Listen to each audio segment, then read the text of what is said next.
Welcome back into another episode of Tide Talk Live. Stacey Blackwood, joined as always by my good buddy Jake Thomas to kind of preview and predict Alabama's matchup with the Mississippi State Bulldogs in Starkville this weekend. Jake has the second SEC game of the season for the Crimson Tide. They got off to a good start with a win over Ole Miss. Can't wait to dive into this matchup. How you doing tonight, buddy? Man, I'm doing great. Ready for Saturday to be here. We had a post game show after the game, and we was really positive about the second half. So I hope that momentum continues. So I don't want to delay too much longer. I'm ready to get the show back on the road. No doubt about it. The performance in the second half of Ole Miss was really, really good, and like you said, hopefully they can carry that over into the not only Starkville but the rest of the season, because the way that defense played and the way the offense was able to establish that run there in the second half against Ole Miss was really, really critical. And I think if they can continue that, they're going to have a very successful season. But real quick, make sure you do like, share, and subscribe to our channel so you don't miss any of our content here at Tide Talk Live. We do preview shows, predictions. Obviously, you can see our lineup. We're going to do keys to victory, players to watch, score predictions, and we'll also give some analysis on how we think things are going to play out. So excited to dive into that. So make sure you do subscribe to our channel, and also like we've been doing throughout the season.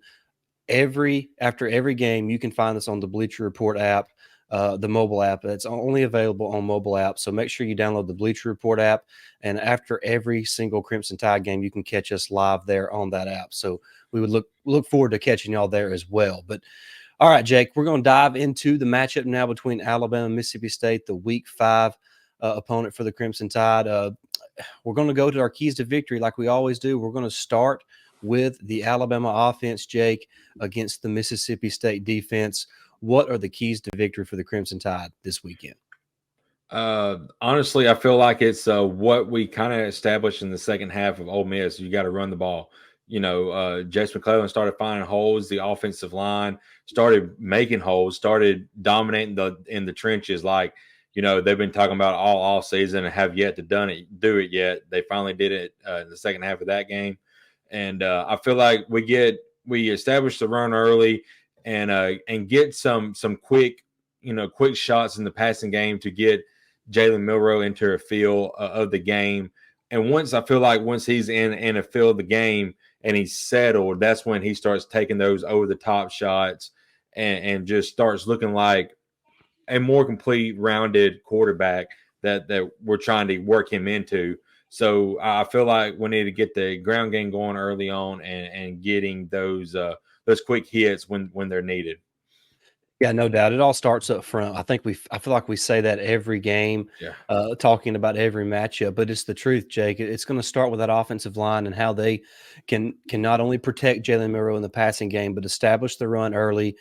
Mississippi State is a team defensively that has struggled over the past couple of weeks against LSU and against South Carolina. So it's really critical that Alabama comes out and plays a real well-rounded offensive game against Mississippi State, because this is going to be one of the I don't want to say easier opponents of the schedule, but as far as their defense is concerned, Jake, Alabama's got opportunities to make plays against these guys. So I think it's going to be key, like you mentioned, to have this offensive line come out early and kind of set the tone for the game, and hopefully get guys like Jace McClellan, Rodell Williams, Jam Miller, Justice Haynes possibly get rolling in the running game, and like you mentioned, set up Jalen Milroe for the deep play action game, which he has just thrived in this season, Jake. He's shown, if given the time, he's going to hit those deep shots more often than not. And that opens the playbook up in so many ways, because once he starts hitting those shots, the run game gets a little easier for the offensive line and for the back. So it really works both ways. And it just starts up front with the offensive line. I was very encouraged by the way they played in the second half against Ole Miss. So hopefully they can build off that momentum and continue that against Mississippi State and Starkville this weekend. Yeah, man, I was really encouraged with the offensive line. I feel like we've talked about how it takes an Alabama-led team offensively on the offensive line to get rolling and gel throughout the season. They get better as the season progresses, and I feel like this is the beginning of it. They still may have some issues from time to time, but overall, I think they're going to just start getting better from here on out. Yeah, no doubt about it. I'm confident that this offense can kind of pick it up as the season progresses because Milroe's still an inexperienced player. Mhm. What is this? Is going to be his fifth start of his Mhm. career, Yeah. so it's still early on in his career. He's shown a little bit of development. He played a lot better in the second half last week against Ole Miss. Once you saw that running game pick up, so hopefully, like we mentioned, that carries over into the Mississippi State game. But Jake, as we shift our focus now to the defensive side of the football. Uh, Deontay Lawson's probably not going to play this weekend. Probably going to be out a couple weeks if we're going to be honest, because I imagine he might have to get that thing that Tua had done. What do they call it? The tightrope, or what is Yeah, that what it's tightrope called? surgery, something like that. That's what it looked like. I don't have inside information on that. I'm just assuming because that's what the injury kind of looked like. But so probably no Deontay Lawson. But once again, you have to be encouraged with the way that guys like Jihad Campbell, Trez Marshall, and Kendrick Blackshire played in his absence this last weekend. And once again, it's just about carrying that over into this weekend, not letting last weekend be a hangover and thinking you've got it all figured out, but just kind of developing that and building off of that performance. So, Jake, as you look against Mississippi State, who's kind of changed their offense a little bit, no more Mike Leach, may he rest in peace. The air raid is gone. They're trying to develop a more pro style attack with Will Rogers, who's a very experienced quarterback. So, what's the keys for this Alabama defense against Mississippi State? I think the keys here is no blown assignments because it seems like Will Rogers, as you said, he's a really good quarterback, but this thing is not his style that they're going to offensively, and he's kind of struggled so far this year. And they've kind of struggled getting a run game going. They kind of struggle in the past, so you know you can't have busted coverages this week and allow Mississippi State to get going early and have have a couple of easy scores because I feel like the way they play on the offense side of the ball feeds into how Alabama plays defensively. They attack pro style defenses or pro style offenses and they just get them all out of sorts. So it really plays and well into the defensive end of for Alabama how they approach this game. Yeah, and what's Rogers has done some good things this season, but he's just trying to adapt to a completely Right. different style of football offensively for Mississippi State.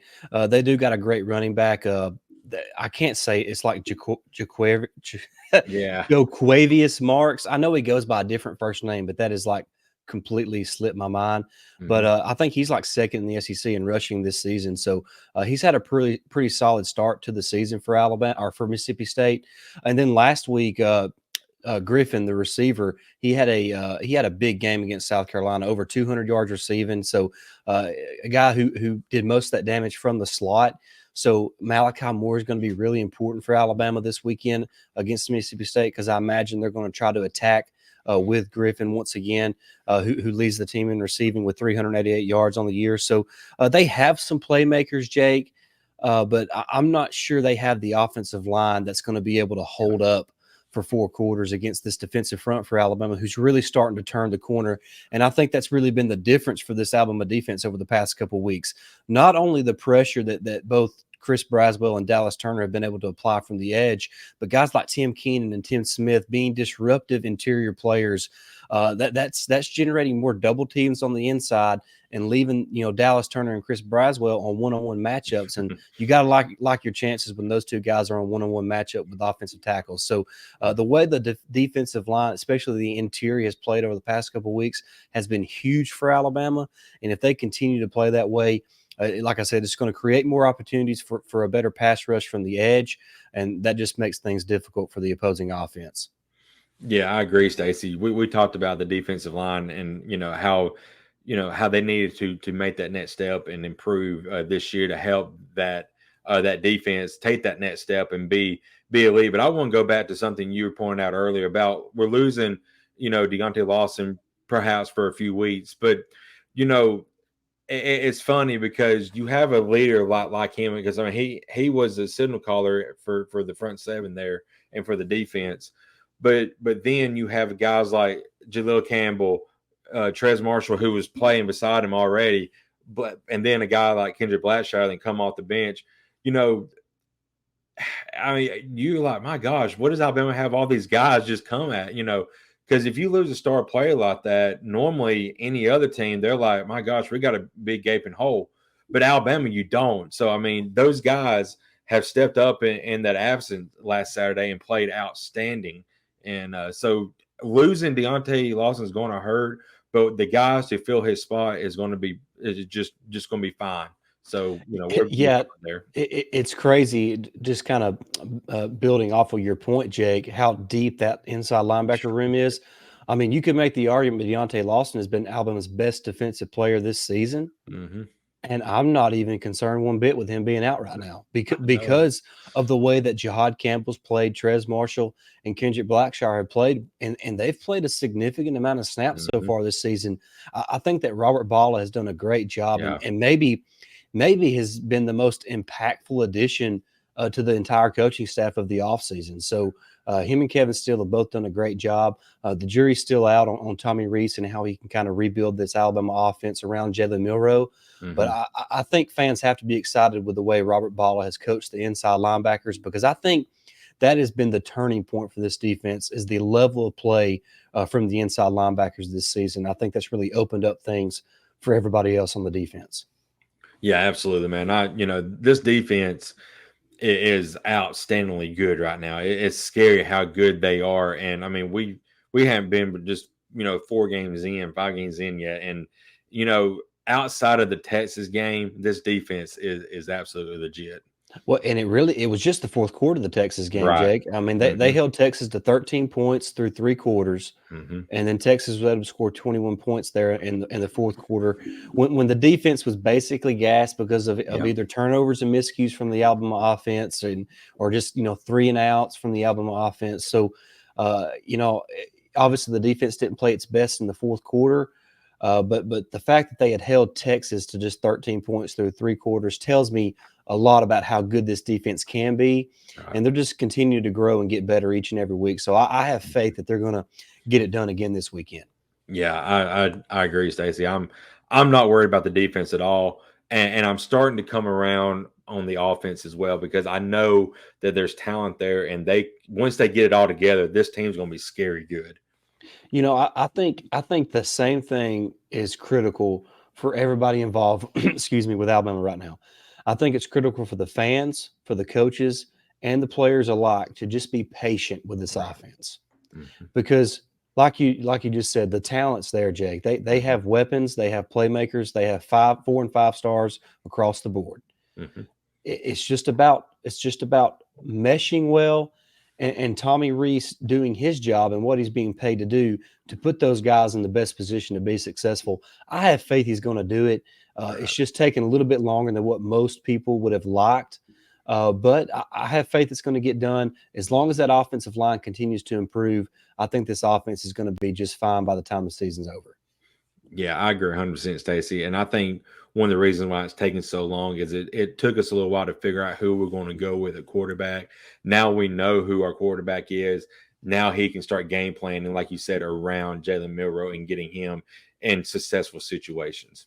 No doubt about it. No doubt about it. All right, Jake, as we move on now to our players to watch, Jake, what we'd like to do is look at a player from the offensive side of the ball for Alabama and the defensive side of the ball for the Crimson Tide. And Jake, up first offensively, we've been talking a lot about the guys that are talented players that maybe they need to step up or they have been stepping up. But who are you looking at as a player to watch here against the Mississippi State Bulldogs? Yeah, I told you before we got on here, I was going to have a surprise pick here, and they was talking about it on the show last week, not our show, but during the game last week about how Jalen Hale has started stepping up and how they need to get him more involved in the playbook and the game plan. And I'm like, yeah, no kidding. Then he rocks off, jumps up and hits that, catches that pass in the end zone. So, I feel like Jalen Hale is a guy not only for this week, but moving forward, you're gonna have to keep an eye on because I feel like we have a lot of talent at wide receiver, no doubt.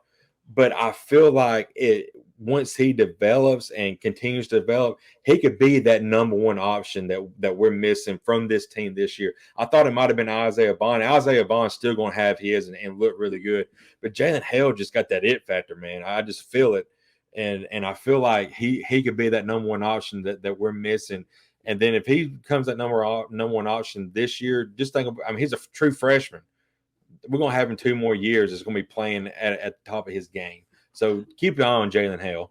I love that pick, Jake, and it's for all the reasons that you laid out there for us. And I also agree with the fact that I think that everybody that's playing receiver for Alabama right now, they're really good players, and Yeah. I even think a couple of them could potentially be star players. Mm-hmm. But right now, and maybe we're just prisoner of the moment, but Jalen Hale looks like a superstar in the making. Mm-hmm. Just his ability. I mean, really the first real game action he's been in, as far as in a game that mattered and in time that mattered. I mean, he goes up and makes a play on a ball. I mean, Mm-hmm. he just goes up and makes a play, and that's just he. Like you said, it looks like he may have that it factor, and Mm-hmm. if he can continue to grow and kind of develop that relationship with Jalen Milroe, Mm-hmm. they can make a dynamic duo, the two Jalen's. So Mm-hmm. I love that pick. I'm excited to see him develop within this offense because I'm with you, Jake. I think he has superstar written all over him, Mm-hmm. and that's just going to make this Alabama offense that much better and that much more of a threat, especially in the vertical passing game, which it's already really good at. But Right. Jake, I want to go in a different light than what we're usually picking skill players and receivers, running backs, quarterbacks, tight ends, stuff like that. I'm going to go with Seth McLaughlin, Jake. I mean, Yeah. his snaps have been an issue the entire season. Now you can argue back and forth about how we shouldn't have been in the shotgun at the 1 yard line after the block punt against Ole Right. Miss all day. And absolutely, you're right. Nick Saban said, "I don't know why we done that. Shouldn't have been doing that." But still, a guy who's been at Alabama for 4 seasons and has snapped the ball thousands of times in football games at Alabama should not be having the issues that he's having, Jake. I want to see a full 60-minute contest where there's no snap issues from Seth Right. McLaughlin. So my eyes are going to be on him each and every play. And also, he's going to be critical to establishing that run and protecting Jalen Milroe as well. But he's got to get the snaps right first. That's the most important thing. That's his most important job, Jake, is getting the ball to Jalen Milroe Mm-hmm. so Milroe can do his job in distributing the football. So my player to watch offensively is Seth McLaughlin. I know that's kind of a outlier or a strange pick, but he's just got to get them snaps right, Jake. And I think that's going to help the offense too. Play more in rhythm instead of just out of whack all the time. So Mm-hmm. uh, I'll be watching Seth McLaughlin. But now, Jake, defensively for our players to watch. This is always fun because this defense is loaded with dudes. So who you got this week? A guy who we kind of knew he was talented, and we knew that he was going to be challenged, and boy, did they ever challenge him last week, and that's Terrion Arnold. I mean, every time they threw his way, he swatted it away. He was there to make the play. He's making plays in the backfield when they do like a little screen or a quick wide receiver quick slight, hits and all that. I mean, he's just all over the field right now, and you know, it's good for him, but bad for us Alabama fans because he's come on so great. He may be making his way into a first round pick this year too, along with Kool-Aid. So, go get it, Terrion Arnold. But man, he just, I knew he was going to get a lot of action because we knew what we had in Kool-Aid. But we talked about it. I don't know how you attack this Alabama defense. You can't attack outsides right now. I don't know where you're going to go to, but you can't attack outsides because we have two shutdown corners at Alabama, and Terrion Arnold is one of those guys. Yeah, I love that pick. He has been playing excellent football over the past couple weeks, and even Lane Kiffin mentioned in his post game press Mhm. conference that their plan was to attack three a little bit because that's what they done last year and it Right. worked, and he was just all over and made great plays on the football and even had an interception. So I think Alabama fans have to be thrilled with the way Terron Arnold's played so far this season. Mhm. Jake, I'm going to go with the guy that we talk about. It seems like every offseason as a guy who needs to step up and be a better player. And I think over the last couple of weeks, he has been that player, and that's Tim Smith Yeah. on the defensive line for Alabama. He has played exceptional football, excuse me, over the past couple of weeks. And I'm excited about the way he's kind of maybe turned the corner for Alabama because he's a guy who's a disruptive player when he's at his best. And we saw that the past couple of weeks against South Florida and against Ole Miss. If he can continue that type of play against Mississippi State, like I mentioned a little bit ago, if that interior defensive line can create some push, it's going to open up some one-on-one matchups with Dallas Turner and Chris Braswell, and that's just bad news for opposing quarterbacks. So the fact that Tim Smith is coming on is very encouraging, and so I'm going to have my eyes on him this weekend. I love that pick too, Stacey. Tim Smith, Tim Keenan, the two Tims inside have been very dominant this these past couple of weeks. I feel like on that interior, it seemed like every play last week, Tim Smith's chasing down Jetson Dart. I'm like, man, how did he get to the line so quick? But Tim Smith's also, we mentioned our post game show from South Florida. He had 9 tackles. I mean, incredible game for him. I think he only had 3 this week, but there was 3 big plays that didn't allow Judkins or anybody to get loose. So I really feel like this defensive line is coming on for sure. Yeah, just to give you some indication of how well he's playing this year. All of last season, he only had 20 tackles. He has 15 so far this year through 4 games. All of last season, he had 1 sack. He's got 1.5 so far this season. So he's already matched or exceeded his production in some statistical category, and we're only a quarter of the way through the season. So you have to be encouraged with the way that Tim Smith has played so far this season. He's becoming the player that we always thought he could be since his freshman season, when he was, making a few plays here or there when he was in the game as a rotational player. So I still like some of the young talent that's there. James Smith is starting to see a few more reps every game. I think he's playing between 10 and 15% of the snaps over the past couple of weeks. So I think that's encouraging to see. I think by the time you're really in the meat of the SEC schedule, you're going to see that number closer to 20% of the snaps. So encouraged by that as well. But the fact that Tim Smith is slowly becoming the player we thought he could be is really good news for this defense, because I mean, the defense is all about, and it's football. It's a team sport, but it's all about, the linebackers play better when the defensive line plays better. Right. But the defensive line also plays better when the linebackers are playing better. Mm-hmm. So it all works together. And then the secondary plays excellent, especially if your 2 edge guys have the quarterback, in the ground before he can do anything. So it just makes everything work better together when all 11 guys are in unison and playing together and know what they're doing and are keyed in on the same thing. So I'm encouraged by the defense right now. I'm not ready to say they're elite, because it has been. I know Ole Miss is a great offense, but the week before that was South Florida. I don't want to get into some fool's gold. I don't think it's fool's gold, Jake. Not sure how much Mississippi State can really test this defense. I mean, shoot, they've only scored 10 points in the last three seasons against us or something like that. Yeah. But not even that. Yeah. So I'm not sure what this Mississippi State offense can do against this defense, but I am encouraged by the progress they are making on that side of the football. I think the leadership is really critical over there with guys like Malachi Moore, Deontay Lawson, even guys like Trez Marshall. I think Terrion Arnold's a great leader.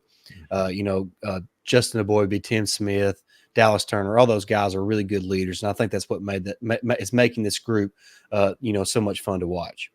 Yeah, I agree, Stacey. I want to comment real quick. You mentioned his name, Malachi Moore, man.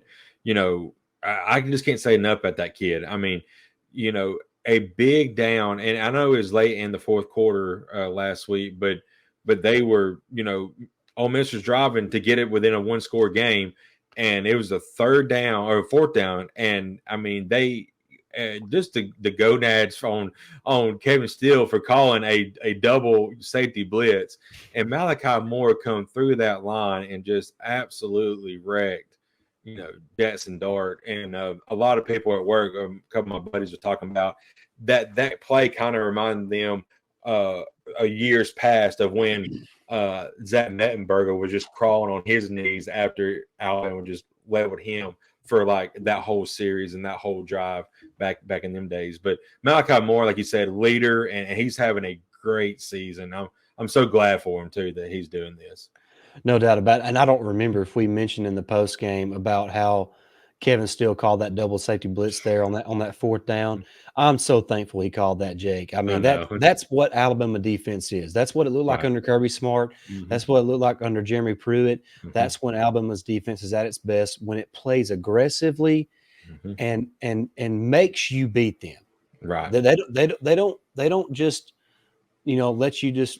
I hate when you rushing three would not be in my defensive playbook. Never. Not No. even not even in prevent. I hate prevent defense too. So But prevents you anyway, from winning. exactly, Yeah. exactly. All right, Jake. Let's move on to our final segment, Jake, as we look at our score predictions for this matchup. Uh, this is such a tough game to predict. I think Alabama's favored by 14 and a half heading into Starkville, which is kind of a low number in my opinion. If just my early thoughts on that. But I think what Vegas is thinking is that this Alabama offense is still slowly trying to figure itself out. So maybe the points won't be, quite as much as years past. But Jake, how you think this game's going to play out, and what's your score prediction? You know, as bad as the offense has struggled this year. I saw a telling stat in last week's game. Alabama has had 5 touchdowns called back because of penalties. So I mean, that's 35 points they have left all on the board. So yeah, they have had their struggles, but like we said, we feel like it's going to work itself out as the season progresses and as Jalen Milroe gets more reps under his belt. Uh, with saying that, I think this Alabama offense will come alive a little bit this week. Mississippi State, like you said, if it was Mike Leach, it might be a different story. But Mike Leach could not get past the Alabama defense, under his tenure, and I don't think they've got the dudes this year uh, that they can hang with Alabama, even if Alabama struggles early. So I think Alabama covers the spread. I think it's 16 and a half. I'm going to go 42-10 Alabama. Ooh, dropping a 40 burger on them. I Mm-hmm. like that, Jake. And this matchup, like I said, it's been tough for me to kind of decide what's going on because even though Jalen Milroe and this offense have not, you know, been the most dynamic or the most consistent, Mississippi State is like 121st in pass defense in the Right. country. The last 2 weeks have been atrocious for them defensively. Look, they're at home. It's going to be a night game, so that crowd's going to be into it. Uh, Cowbells. Cowbells are going to be loud. So I guess it wouldn't surprise me if Alabama did struggle a little bit offensively, especially early on. Mm-hmm. But I think eventually this offense kind of gets to clicking and kind of finds their groove in this game, whether it's midway through the second quarter or maybe into the second half. But I think Alabama, runs away with the game throughout the contest, wins this game 38-10. So we're pretty close in our score predictions. I'm not quite as optimistic about them reaching 40, simply because I think early in this contest, Mississippi State's going to be hyped and ready to play, and night game with them cowbells. It's going to be tough for this the Alabama offense to kind of be focused and be mistake free early on. So, but I guess what I'm looking for in the game the most offensively though, Jake, for Alabama is just take care of the football. Just Right. take care of the football. Don't put your defense in bad situations, and they'll be more than just fine against Mississippi State. All right, well, that's going to wrap up our episode, Jake, as we preview and predict the Alabama Mississippi State matchup this weekend in Starkville. Been a lot of fun to discuss this. Can't wait to do the post game reaction show live on the Bleacher Report mobile Mm-hmm. app. So make sure you download the app today and join us there on Saturday night. It's going to be late, but we'll be up and we'll be primed and ready to do that. Win, lose, or draw. So excited about that. Thank you so much for watching. Cannot wait to see you again real soon. But until next time, roll tide. Roll Tide.